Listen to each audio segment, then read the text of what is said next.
Jusqu'à présent, les fascias sont les grands oubliés des anatomistes.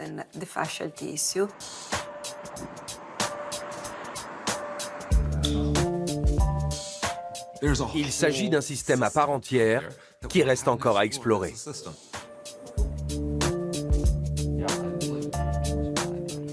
Neurologie, perception du corps, transmission de la force, tension, cicatrisation. Il n'existe guère de domaines où leur rôle n'est pas déterminant. Et actuellement, on fait de surprenantes découvertes.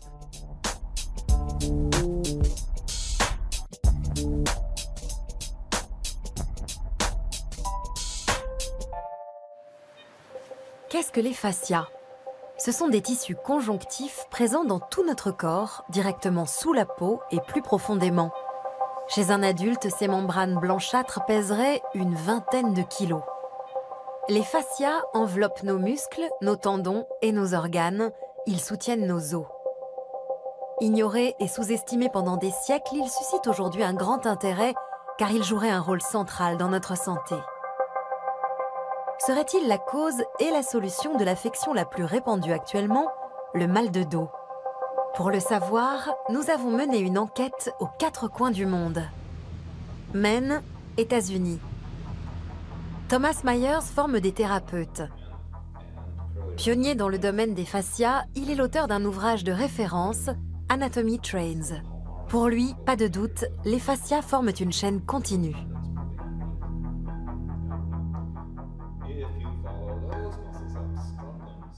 Si quelqu'un vient me voir avec une inflammation du fascia plantaire, j'obtiendrai rarement de bons résultats en traitant le fascia plantaire lui-même.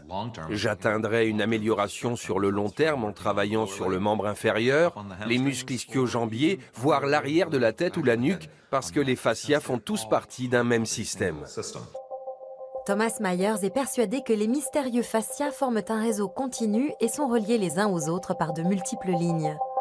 De la tête aux pieds, d'une main à l'autre en passant par les épaules, et même sous forme de spirale dans le tronc.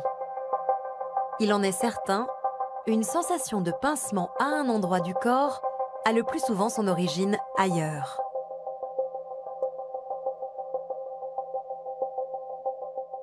Prenez quelqu'un avec une douleur dans le bas du dos.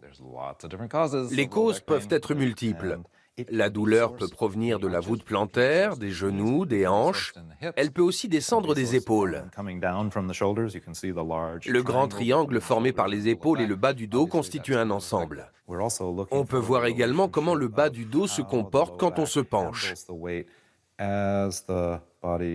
Continue de descendre en enroulant la nuque, Laurie. Nous voulons voir si les apophyses épineuses s'écartent les unes des autres ou si elles sont bloquées quelque part au niveau des fascias. C'est probablement difficile à voir avec la caméra, mais Laurie est bloquée entre les vertèbres L2 et L3. Face à un problème qui se manifeste au niveau du bas du dos, je dois bien regarder partout ailleurs parce que j'ignore où se situe la source du problème. Étant donné que les fascias ont des structures interdépendantes, une douleur peut apparaître dans le bas du dos, qui est une zone fragile chez nous tous, mais sans signifier pour autant que sa source est située au même endroit. Je dois examiner toute la structure si je veux soulager la douleur de façon permanente. Anatomy Trains est la Bible des thérapeutes du monde entier. Mais à défaut de preuves scientifiques, difficile de dire quel rôle joue vraiment ce réseau de tissus. À Francfort, Jan Wilke, spécialiste du sport, veut justement vérifier que les chaînes anatomiques de Thomas Myers existent réellement.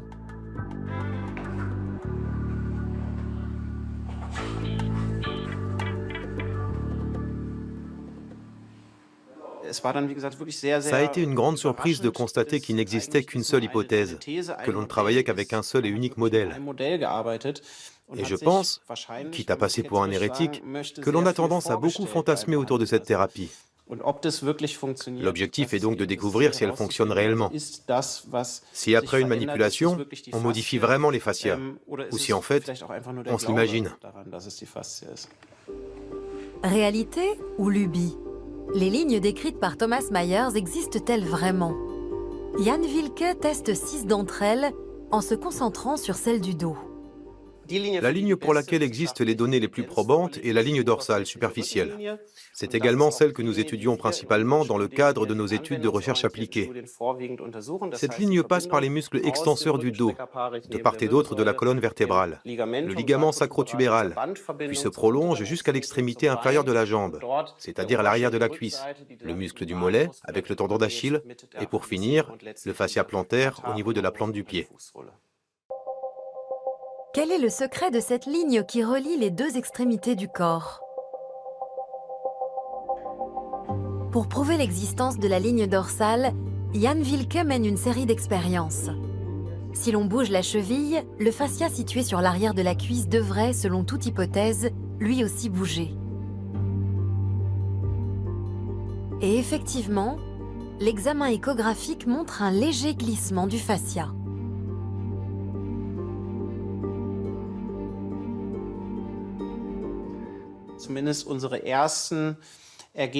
Nos premiers résultats semblent en effet indiquer que si je bouge quelque chose dans la partie inférieure, en l'occurrence si j'étire le muscle du mollet, un effet de traction se produit au niveau du muscle de l'arrière de la cuisse. La deuxième expérience est encore plus concluante. Démontrer la connexion des fascias entre la colonne cervicale et la jambe avec le dos au milieu. On commence par tester la mobilité de la colonne cervicale, puis on étire la jambe. Quels effets a cet étirement sur la colonne cervicale? C'est ce que Jan Wilke cherche à établir.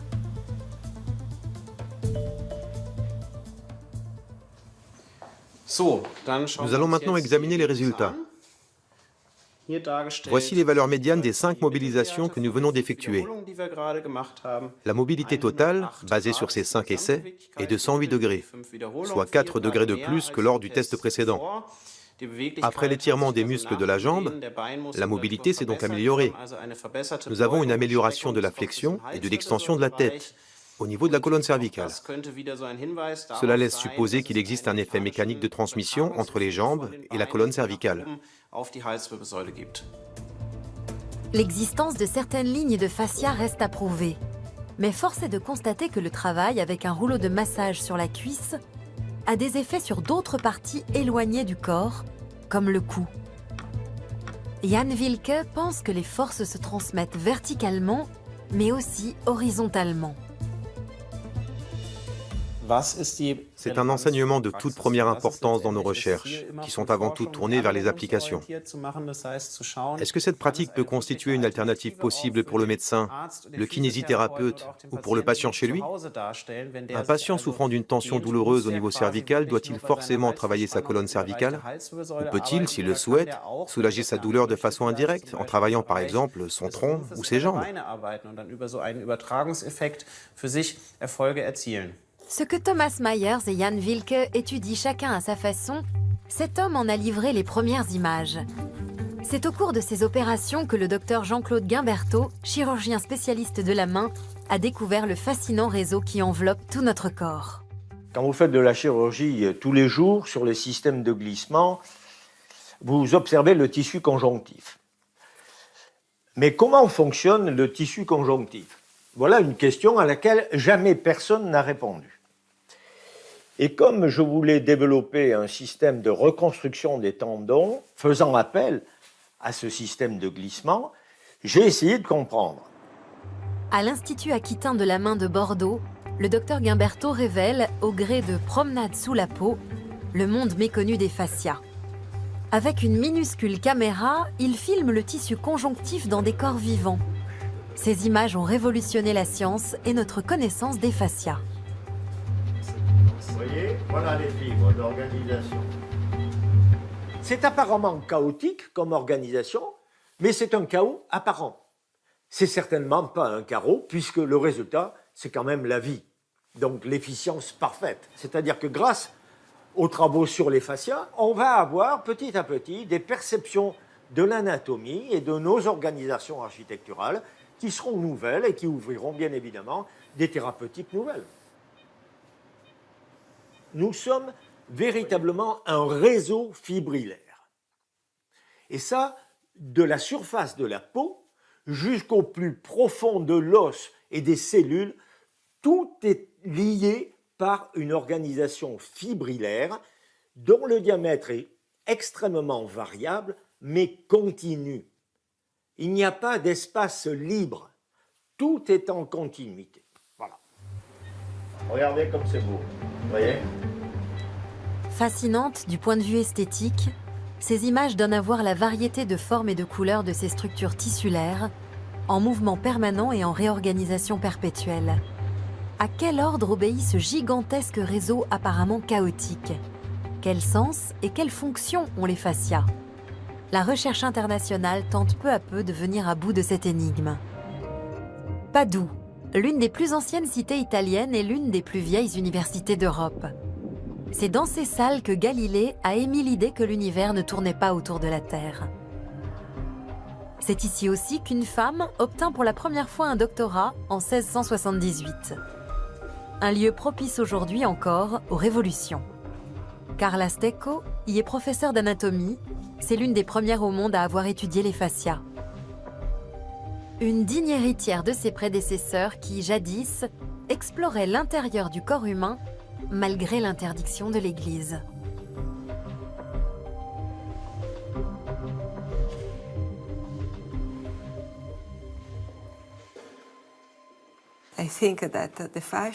Je pense que les fascias sont très importants. Les ignorer serait comme ignorer les nerfs ou les vaisseaux sanguins du corps. Les fascias forment un organe et nous devons comprendre comment le traiter. Chez les Stecco, la recherche sur le fascia est une affaire de famille. Le père s'y est consacré, puis la fille Carla et le fils Antonio. Mon père a été l'un des premiers à s'intéresser aux fascias et à s'interroger sur la façon de les traiter. À la maison, on en a toujours parlé. Mais au début, je n'étais pas vraiment convaincue du rôle qu'il jouait. J'ai donc commencé à m'intéresser à l'anatomie, aux dissections, parce que je pensais que c'était le meilleur moyen de visualiser et de comprendre réellement la nature de ce tissu. Dans la salle d'anatomie de la faculté, le professeur Stecco s'apprête à pratiquer une dissection.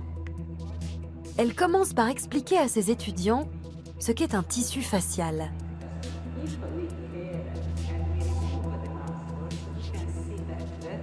Le pamplemousse est un bon moyen de comprendre ce qu'est un fascia, comment il est rattaché aux muscles. Si nous coupons le fruit en deux, nous voyons qu'il n'est pas constitué que de pulpe, mais aussi d'une composante fibreuse qui divise le pamplemousse en quartiers et soutient le tissu proprement dit. Sur un cadavre, le professeur Stecco montre à ses étudiants où se situent les fascias.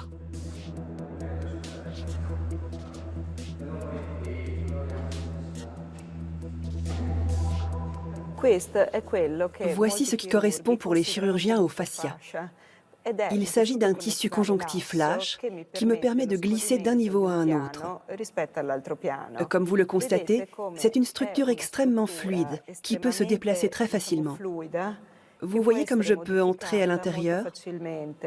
Les fascias sont composés d'eau, de protéoglicanes et de tissu.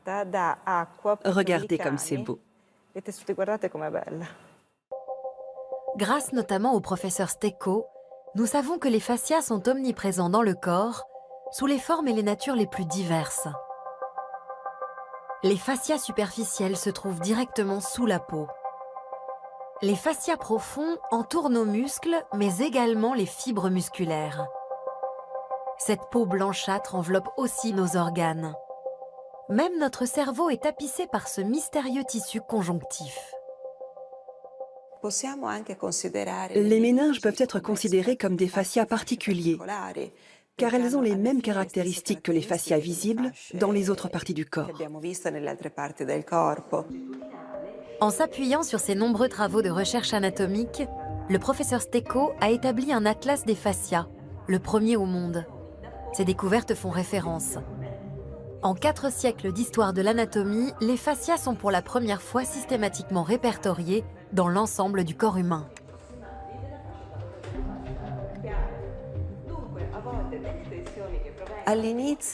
Au début, je n'y comprenais rien.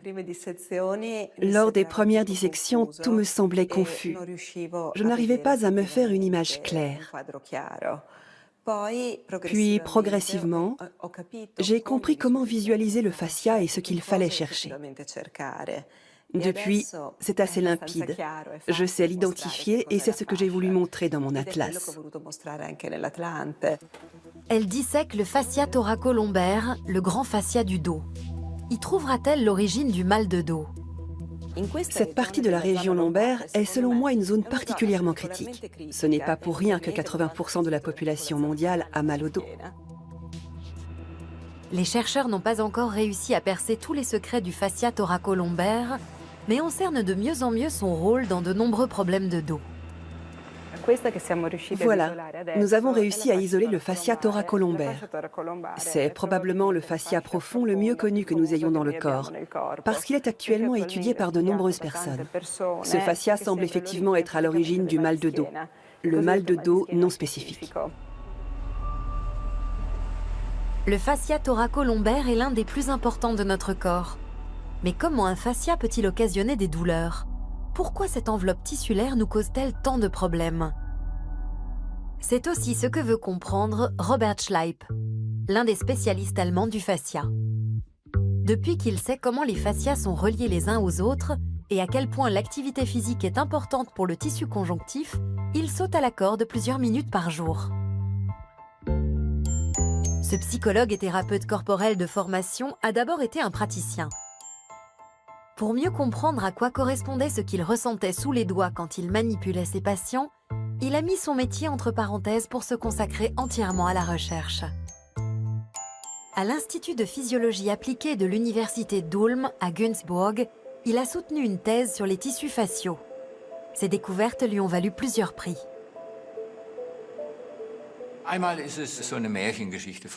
De mon point de vue, c'est une sorte de conte de fées, parce que l'histoire de ce tissu, c'est vraiment Cendrillon. C'est le mal-aimé en proie à toutes les moqueries qui obtient soudain de la reconnaissance. Ça me touche, et c'est aussi une histoire vraie. C'est l'organe que l'on avait l'habitude de mettre à la poubelle. En anatomie classique, on était content quand on avait mis de côté cet organe incolore et collant, et que l'on avait enfin sous les yeux les vrais muscles et organes.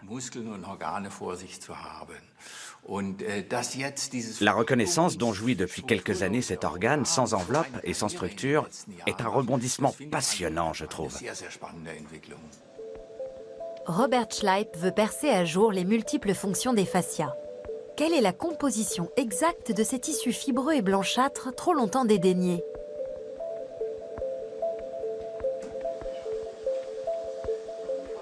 Les fascias sont constitués de fibroblastes entourés d'une matrice. Les fibroblastes sont les cellules principales du tissu conjonctif. Ils produisent notamment des fibres de collagène, le composant principal de la matrice. Avec le collagène, les fibroblastes fabriquent en quelque sorte les briques de leur maison.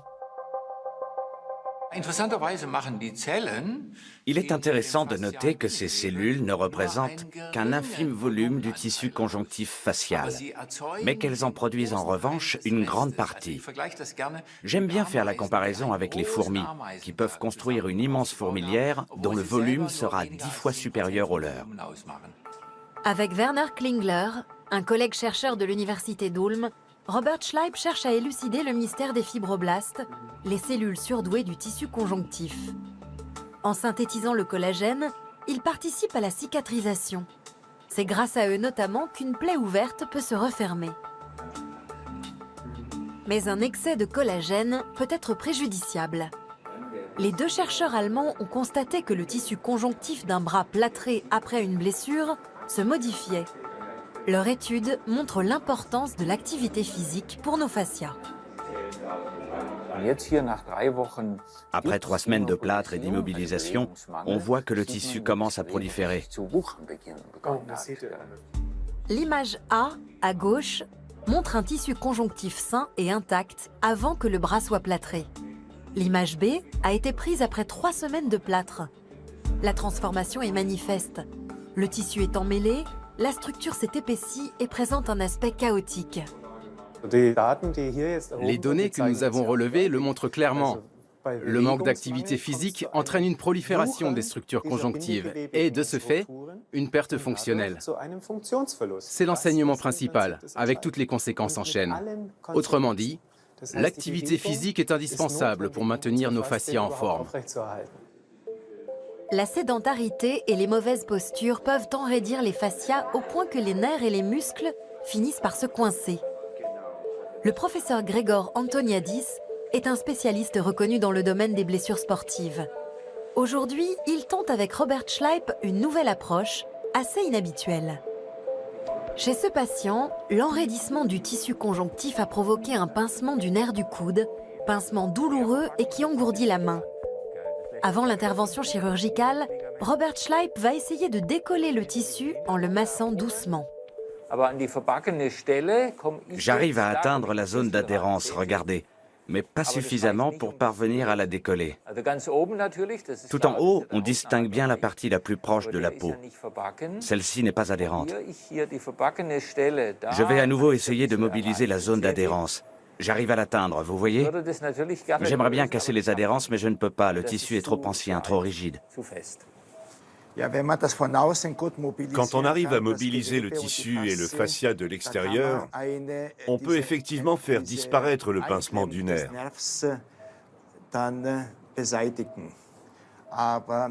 Mais comme M. Schleip vient de le constater, ce n'est pas possible ici. Nous allons donc opérer pour tenter de soulager le nerf en scindant le fascia en deux. L'activité physique est bonne pour la santé, mais elle s'avère aussi être essentielle pour les fascias.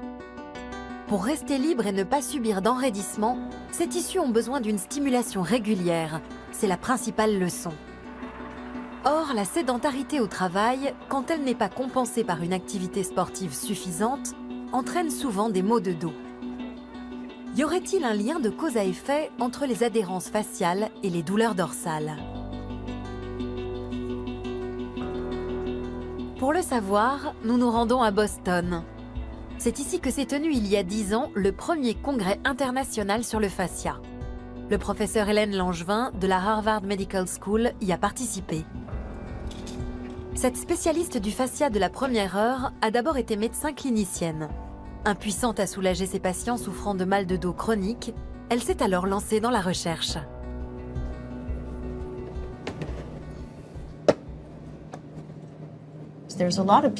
Généralement, quand un patient se présente avec des douleurs de dos chroniques, on effectue une radio ou une IRM de sa colonne vertébrale, car on suppose que la douleur vient de là. Or, chez nombre de ces patients, les résultats sont normaux. À l'inverse, de nombreux patients avec une IRM catastrophique, avec des disques abîmés, ne souffrent d'aucune douleur. Alors nous nous sommes dit, et si c'était le fascia thoracolombaire? C'est la grande structure du dos qui relie les épaules aux hanches. C'est une large bande de tissu conjonctif. Les fascias sont visibles à l'échographie, ceux du bras comme ceux du dos. Pour découvrir l'origine du mal de dos non spécifique, le professeur Langevin a comparé le tissu de patients souffrant de douleurs dorsales avec celui de patients n'en souffrant pas. Elle a constaté une différence dans sa capacité de glissement.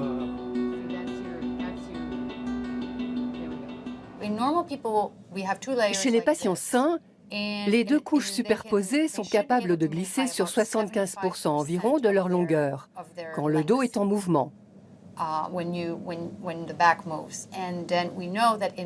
Chez les patients souffrant d'un mal de dos, cette capacité tombe à 50%. Il y a donc une réduction de la capacité de glissement entre les couches. Comme Robert Schleip, le professeur Langevin pense que les responsables sont les cellules du tissu conjonctif. Une production excessive de collagène entraverait le glissement des fascias. Sur un modèle animal, avec des rats, elle a montré que l'activité physique pouvait stopper cette surproduction. L'expérience consiste à réaliser sur des animaux de laboratoire une toute petite blessure, puis à répartir les animaux par tirage au sort en deux groupes. Les uns s'étirent, les autres non. Les étirements ont lieu 2 fois par jour et sont très doux. Or, nous avons constaté que chez les animaux qui s'étiraient, l'inflammation se résorbait plus vite. Ils guérissent plus rapidement et leur blessure disparaît.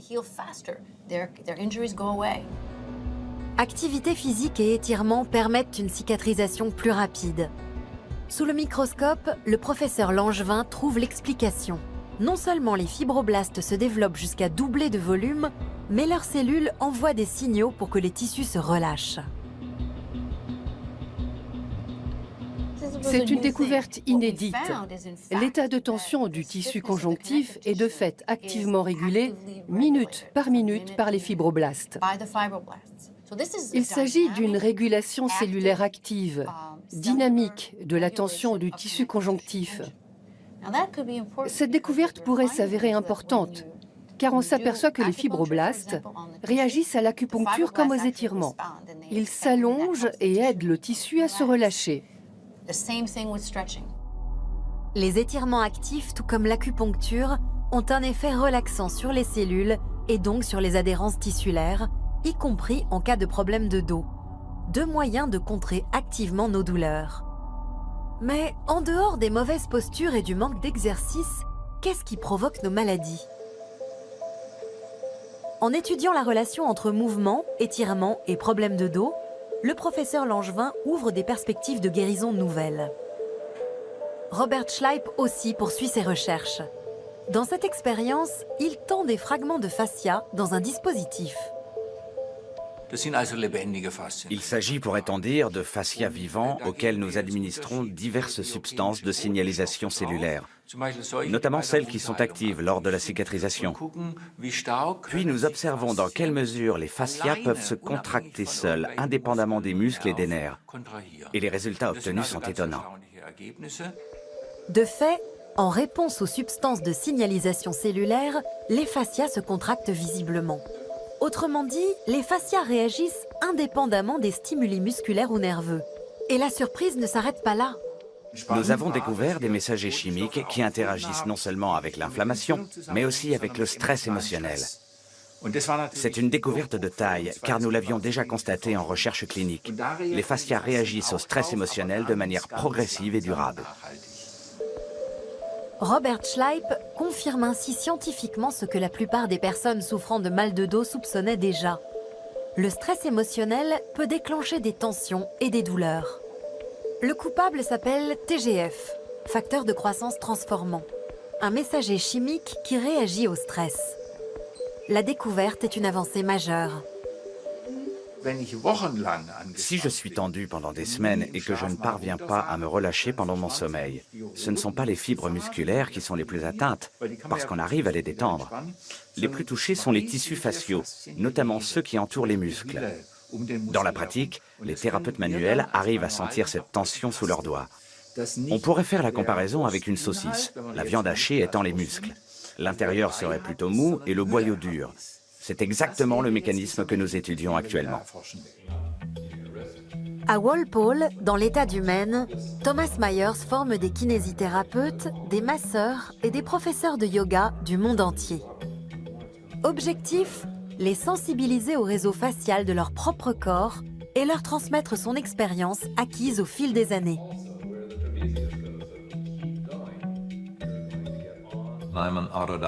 Je suis autodidacte, j'ai appris sur le tas avec l'aide de mes étudiants, de l'université et de nombreuses personnes de bonne volonté. Je voulais apprendre tout ce que je pouvais sur les fascias. Or, dans les années 1970, la littérature sur le sujet était très limitée. Thomas Myers reste fasciné par les tissus faciaux. Ce réseau global participe à la perception de la position du corps dans l'espace, à celle de nos sensations internes et aussi au maintien de notre posture. La recherche sur le fascia utilise le terme de tenségrité pour désigner le jeu parfaitement ajusté des forces de tension internes qui sont à l'œuvre. La structure de tenségrité permet une meilleure compréhension du fonctionnement du système facial en tant que système global. Comme vous voyez, elle est constituée de bâtonnets et d'élastiques.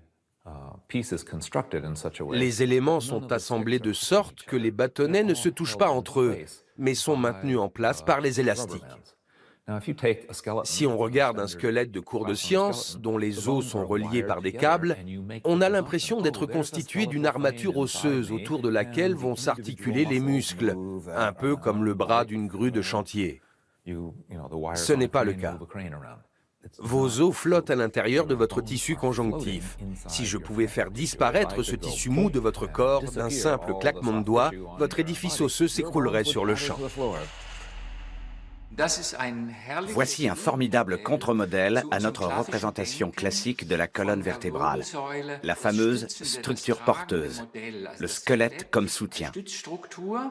Le piquet, en quelque sorte, sur lequel repose le tissu mou de la tente de camping. C'est ainsi que l'on se représentait jusqu'à récemment la colonne vertébrale. Ici, nous avons un autre contre-modèle tenségral. Les vertèbres ne reposent pas par compression les unes sur les autres, mais elles sont suspendues, si tant est que les éléments faciaux, représentés ici par les élastiques, exercent une tension élastique suffisante. Dans ce cas, même avec une vertèbre usée, vous pourrez devenir la reine de la salsa de Cuba. La colonne vertébrale n'est donc pas la seule responsable du mal de dos chronique. Mauvaise posture, manque d'exercice et stress jouent aussi un rôle. Pour garder nos tissus en bonne santé, il faut bouger, cela ne fait aucun doute. Mais une autre composante importante entre en jeu, l'eau. Le tissu conjonctif élastique est un immense réservoir d'eau. H2O, tel est peut-être le grand secret des fascias. Le tissu conjonctif est composé d'eau dont la proportion, selon l'âge, peut atteindre 70%. Le processus de fixation de l'eau aussi fait intervenir les fameuses cellules du tissu conjonctif. À Padoue, le professeur Carla Stecco a découvert que les fibroblastes remplissaient différentes fonctions. Ici, nous pouvons distinguer deux formes de cellules. Ce sont toutes les deux des fibroblastes, mais elles génèrent visiblement des matrices extracellulaires différentes. Cette cellule-ci produit probablement des fibres de collagène. Dans l'autre cellule, nous constatons en grossissant l'image la présence de petits points au sein de la matrice. Il s'agit de différents types de protéoglycanes, notamment de l'acide hyaluronique. Nous voyons donc comment les deux cellules produisent des matrices extracellulaires différentes. L'acide hyaluronique est le lubrifiant du tissu conjonctif. La molécule s'organise en d'autres molécules, petites et grandes, se ramifie et se transforme en une sorte de structure spongieuse capable de fixer de grandes quantités d'eau. Moins notre tissu capte d'acide hyaluronique, plus la mobilité des fascias est réduite. Le docteur Antonio Stecco, le frère de Carla Stecco, est consultant à la New York University School of Medicine. Il observe le muscle de la cuisse d'un homme qui s'est porté volontaire et cherche à évaluer la quantité d'acide hyaluronique présent dans les profondeurs de la peau. Ici, nous voyons la peau avec son hypoderme constitué de tissus adipeux, ainsi que les fascias superficiels et profonds. Comme vous le voyez, le fascia profond est composé de plusieurs couches de tissu conjonctif. Entre ces couches, nous avons de l'acide hyaluronique. Dans cette région, nous avons davantage de zones en noir, ce qui indique une présence d'acide hyaluronique plus importante. Trop peu hydraté, le tissu conjonctif devient rugueux et cassant, comme une serviette éponge rêche. L'acide hyaluronique lubrifie et hydrate l'ensemble des tissus.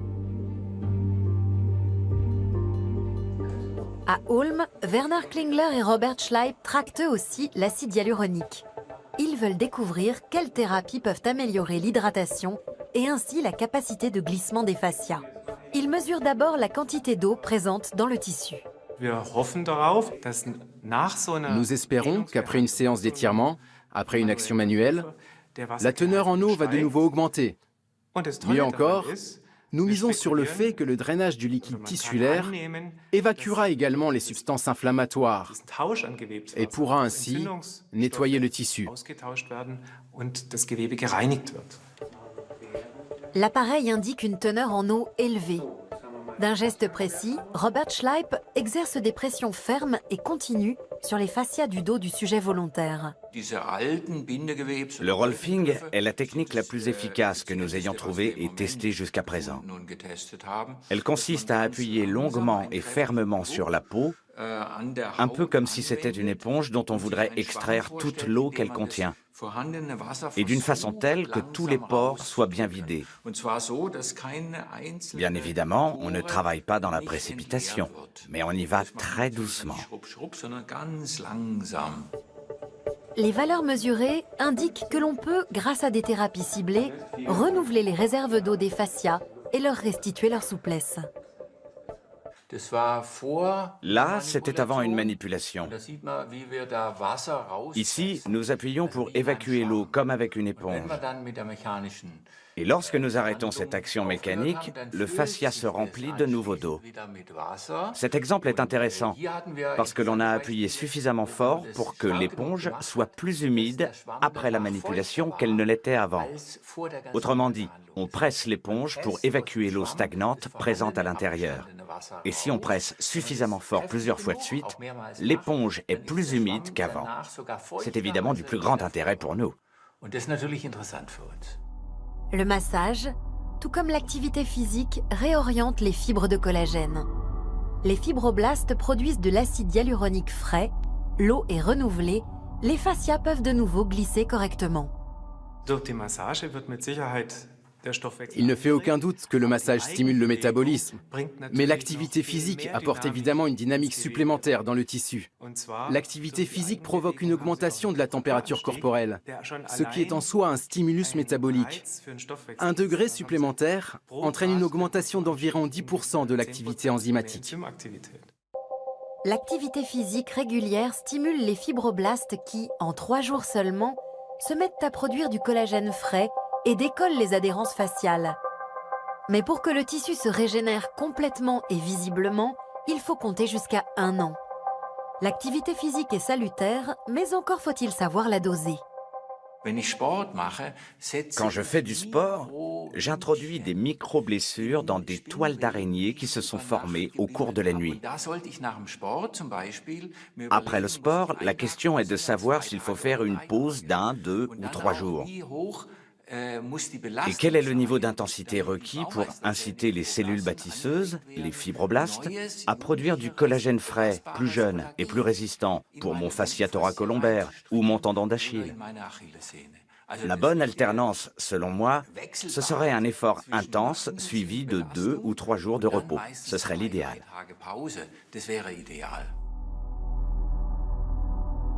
Les fascias ont des bienfaits insoupçonnés sur notre santé et notre bien-être.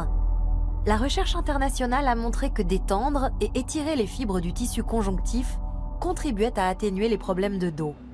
Mais quelle est l'efficacité des méthodes thérapeutiques traditionnelles? Le professeur Hélène Langevin étudie les effets de l'acupuncture sur les fascias. Mon intérêt pour le tissu conjonctif et par conséquent pour le fascia est né lorsque j'étudiais l'acupuncture. Cette pratique consiste à introduire une aiguille d'acupuncture, puis à la faire pivoter légèrement d'avant en arrière. À ce moment-là, l'acupuncteur sent que les tissus se resserrent autour de l'aiguille. C'est ce qui a suscité mon intérêt. Cela est-il important dans le mécanisme de l'acupuncture? Cette question n'avait encore jamais été étudiée. La résistance à l'aiguille au moment de son introduction et de son retrait relève-t-elle de la simple sensation ou correspond-elle à une véritable réaction dans le tissu conjonctif? Nous nous sommes demandé si cela était mesurable. En effet, comment mesurer ce que l'on sent? Nous avons donc réalisé une série d'expériences avec un robot qui insérait l'aiguille, puis la faisait rouler d'avant en arrière. Et nous avons ensuite mesuré la force nécessaire pour retirer l'aiguille. Si le tissu saisissait réellement l'aiguille, la force nécessaire pour la retirer devait être supérieure à celle de l'introduction. C'est ce que nous avons démontré. Il suffit que l'aiguille soit introduite puis retirée pour que le collagène s'enroule autour d'elle, à la manière de spaghettis autour d'une fourchette.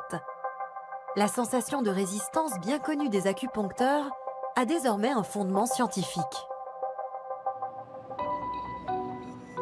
Plus surprenant encore, des fibroblastes éloignés de plusieurs centimètres réagissent à l'aiguille. Un effet visible à l'examen échographique. Mais que déclenche précisément l'aiguille d'acupuncture dans les fascias? Et le mécanisme à l'œuvre avec les fascias et les fibroblastes pourrait-il expliquer l'effet antalgique de l'acupuncture? Les fibroblastes, ceux autour de l'aiguille comme ceux présents dans un périmètre de plusieurs centimètres, se déploient. Ils réagissent, ils relâchent le tissu. Un autre phénomène nous intéresse, la libération d'une substance baptisée ATP. L'ATP est une molécule de signalisation. Or, nous pensons que l'ATP pourrait avoir un lien avec l'effet antalgique de l'acupuncture. Si les fascias sont sensibles à l'activité physique et aux étirements, le professeur Langevin a pu démontrer que l'acupuncture aussi pouvait contribuer à détendre les tissus et même apparemment soulager la douleur. La recherche moderne confirme ainsi le bien fondé d'une méthode thérapeutique ancestrale. En matière de mal de dos chronique, les disques intervertébraux ont longtemps été dans la ligne de mire. Mais depuis quelques années, le regard se tourne de plus en plus vers les fascias. Dans quelle mesure le tissu facial peut-il ouvrir la voie à des perspectives thérapeutiques innovantes? Cette question intéresse aussi la recherche sur la douleur. Le professeur Siegfried Menze, de la faculté de médecine de Mannheim, est l'un des premiers à avoir reconnu l'importance du tissu facial. Pour établir si les fascias étaient eux-mêmes sensibles à la douleur, il a dû mettre en évidence la présence de nerfs de la douleur dans les fascias.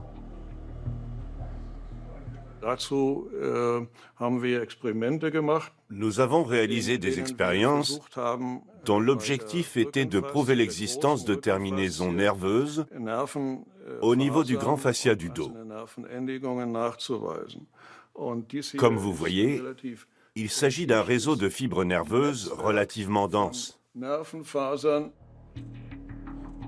Dans ces terminaisons nerveuses en forme de points, les chercheurs ont découvert la substance P, nommée d'après le mot anglais « pain », douleur. Les petits points sont des récepteurs de la douleur. Mais comment savoir si la douleur provient du fascia et non du muscle? Le fascia et le muscle sont en effet pratiquement indissociables. Avec une pincette d'horloger ultra fine, on stimule le fascia afin de mesurer la sensibilité à la douleur. Puis on stimule le muscle et on procède à la même mesure. Enfin, on compare. Du fascia ou du muscle, lequel perçoit la douleur?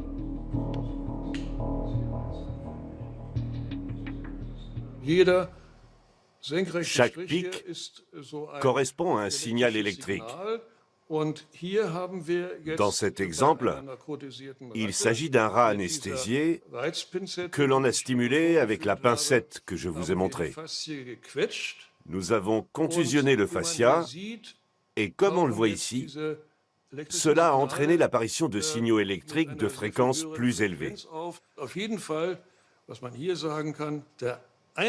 La stimulation du fascia a par conséquent une influence nettement supérieure sur ces cellules nerveuses que la stimulation des récepteurs du muscle.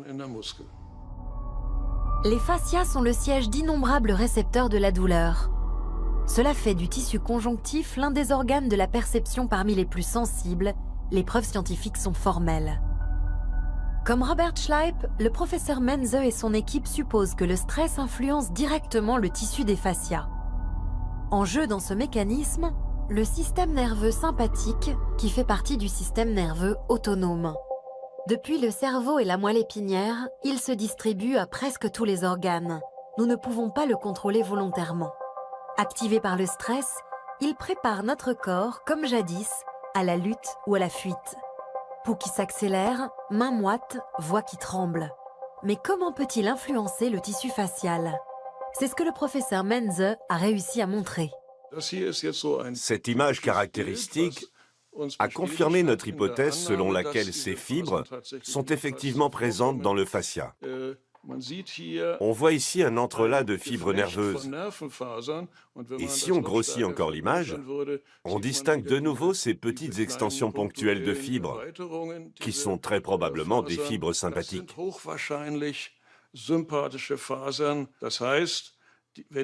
Lorsqu'elles sont stimulées, par exemple par le stress, ces fibres libèrent des substances qui entraînent une contraction des vaisseaux sanguins.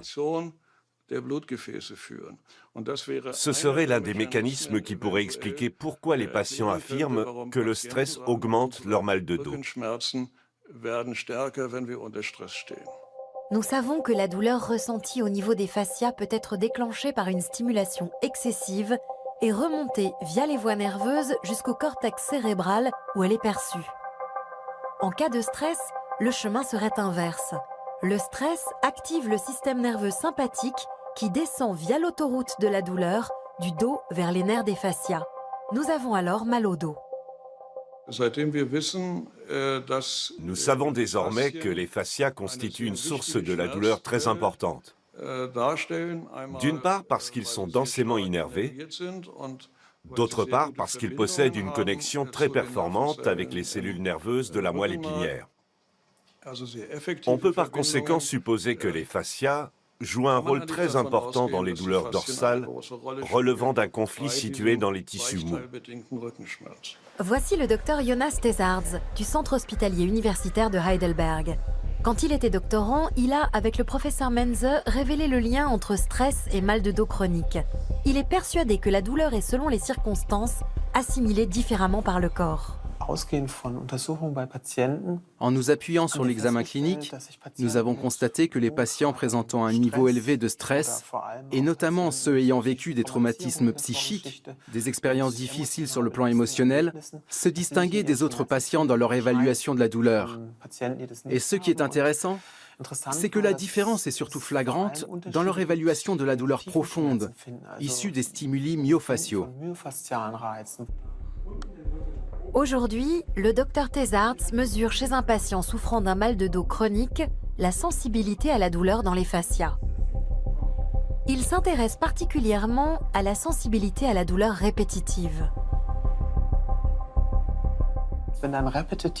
Quand un stimulus répétitif a lieu, à cause par exemple d'un mauvais enchaînement ou d'un mauvais schéma de mouvement, la douleur a tendance à s'imprimer davantage chez les patients présentant un niveau élevé de stress ou ayant subi une expérience traumatique. On peut imaginer que les tissus myofasciaux disposent d'une connexion particulièrement rapide avec le cerveau et la mémoire de la douleur, et que la douleur peut rapidement devenir chronique chez des patients avec un haut niveau de stress ou avec des expériences traumatiques.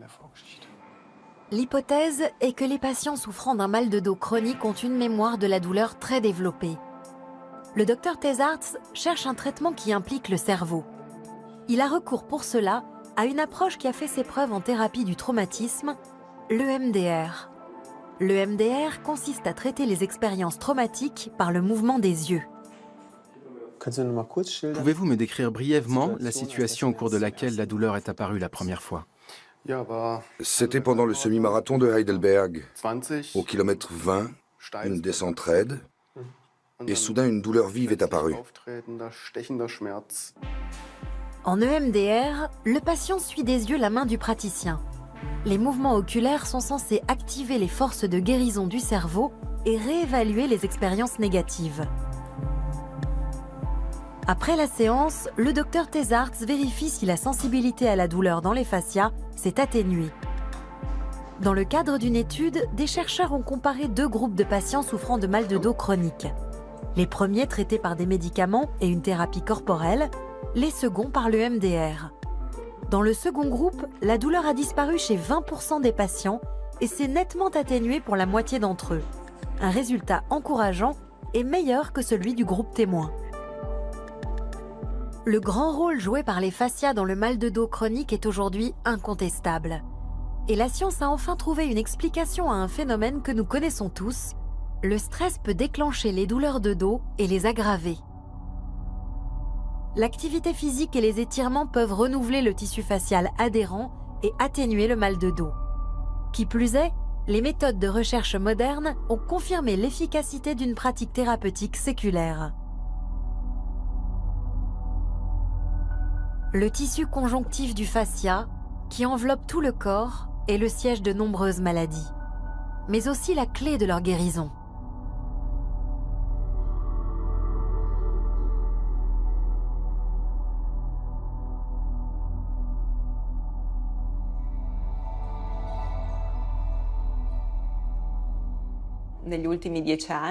Ces 10 dernières années, les travaux consacrés au fascia ont connu une croissance exponentielle.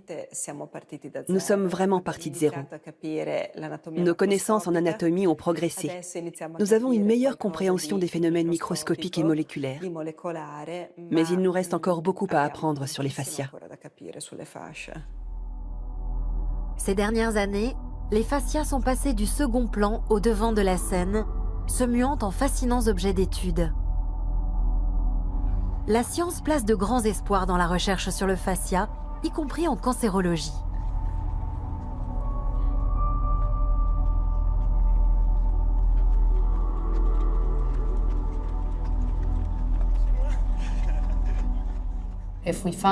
Si l'étirement peut faire diminuer les fibroses et les inflammations, il est naturel de se demander s'il ne pourrait pas réduire le développement du cancer. C'est l'une de nos pistes de recherche. Je n'aurais jamais imaginé que la cancérologie deviendrait un jour l'un des domaines où la recherche sur le fascia est utilisée et apporte une contribution majeure. Je ne veux pas m'avancer sur l'avenir, mais nul doute qu'il nous réserve encore bien des surprises. Grâce à la recherche sur le fascia, on sait désormais que ce tissu conjonctif, longtemps sous-estimé, est le siège de maladies et de douleurs jusqu'alors inexpliquées. Mais on sait aussi qu'il constitue une source potentielle de guérison.